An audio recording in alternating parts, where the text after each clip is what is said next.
जरा रविशंकर रवि पहले बोलेंगे, उसके बाद मैं आ रहा हूं, अनुप्रिया भी हैं, हर्षवर्धन त्रिपाठी भी हैं, वाजपेयी जी भी हैं।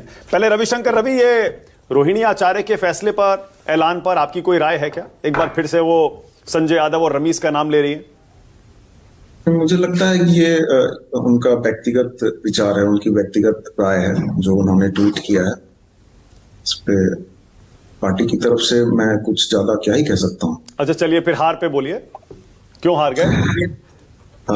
मानक जी, सबसे पहले तो मैं आपका धन्यवाद करता हूं कि आपके प्रोग्राम में ना माहौल हॉस्टाइल नहीं रहता है। कि आजकल जो चल रहा है टीवी डिबेट्स में ना, एंकर्स इतने हॉस्टाइल हो जाते हैं और हारे हुए दल के जो प्रतिनिधित्व पहुंचे हैं उनको और डिमोरलाइज करने के तरीके में एक प्रहार जैसा कल हमने कई चैनलों पे ऐसा महसूस किया, तो इसके लिए आपको धन्यवाद। उसके बाद जनादेश माइनस धांधली या यूं कह लीजिए अनियमितताएं, वो हमें स्वीकार है और हम एनडीए को उनकी जीत के लिए बधाई देते हैं। अब ये अनियमितताएं जो थी वो क्या थी और कैसे वो एक लेवल प्लेइंग फील्ड नहीं रहा, मुझे लगता है इस पे बात करने में एक गुरेज नहीं होना चाहिए। लोकतंत्र है, प्रजातंत्र है यहाँ पे, और शेरो शायरी सब ने पढ़ा, भाटी साहब ने भी माहौल को मजेदार बनाया। तो प्रजातंत्र की तरफ से, हाँ, लोकतंत्र की तरफ से एक शेर मैं भी पढ़ दूं, आपकी इजाजत हो? हाँ।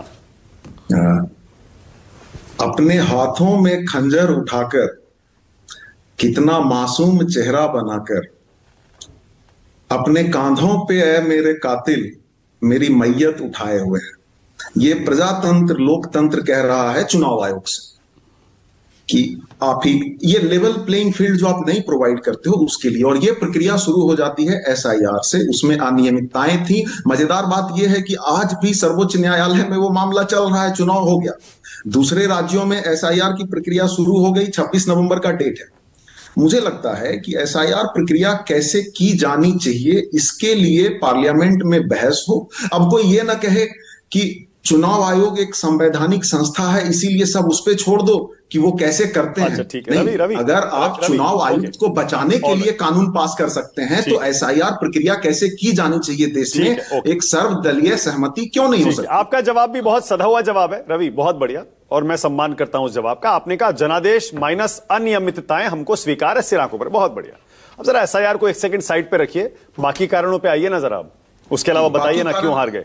बाकी कारण ये रहे कि देखिए, हार जीत तो लोकतंत्र में होता ही रहता है। चुनाव में राजनीति कोई सिर्फ चुनाव नहीं है, ये तो हर दिन चलने वाली चीज है। हम अपने मुद्दे, अपनी विचारधारा, अपना मैनिफेस्टो, अपनी वैचारिकी, अपनी पॉलिटिक्स नहीं हारे हैं, और हम एक लड़ाई हारे हैं, संघर्ष थोड़ी हार गए हैं। ये संघर्ष तो शाश्वत संघर्ष है।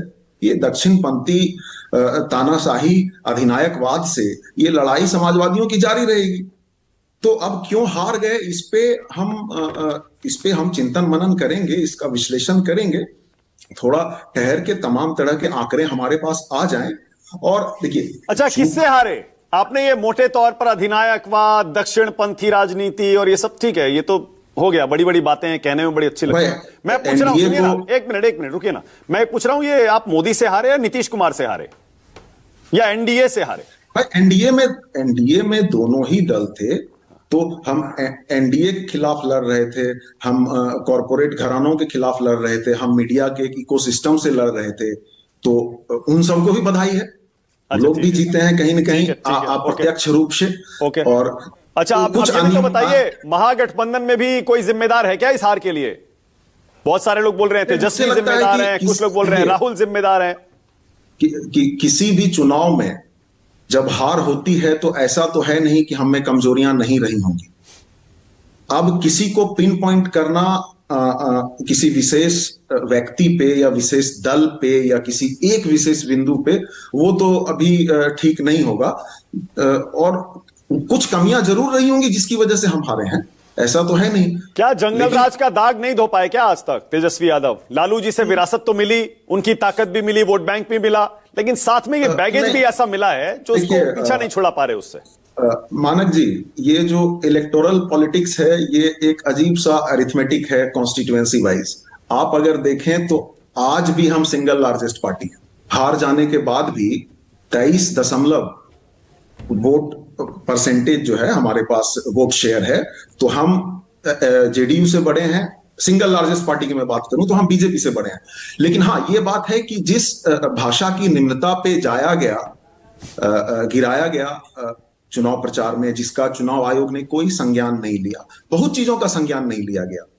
आप बोले तो मैं, आप नहीं, बोल नहीं, रहे थे नहीं, क्या, ठीक है, सही है, नहीं उधर जाने की जरूरत नहीं। मैं अब आगे क्या पूछ रहा हूं, अब आगे क्या करेंगे?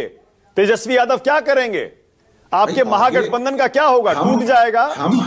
हम अपनी कमियों का, हमसे जो गलतियां हुई हैं, हमसे जो चूक हुई हैं, हम उसका विश्लेषण करेंगे, उसका सुधार करेंगे और डट के फिर से, मैं बोल तो रहा हूं कि चुनाव राजनीति का एक हिस्सा है जो 5 साल में आता है। ठीक है, और राजनीति हर दिन होती है, वो हम जम के ठीक है। हर्षवर्धन त्रिपाठी को लाइए, अपने विचारधारा की। ठीक है, बहुत बढ़िया हो गया। हर्षवर्धन त्रिपाठी, उसके बाद आ रहा हूं अनुप्रिया और ए के वाजपेयी।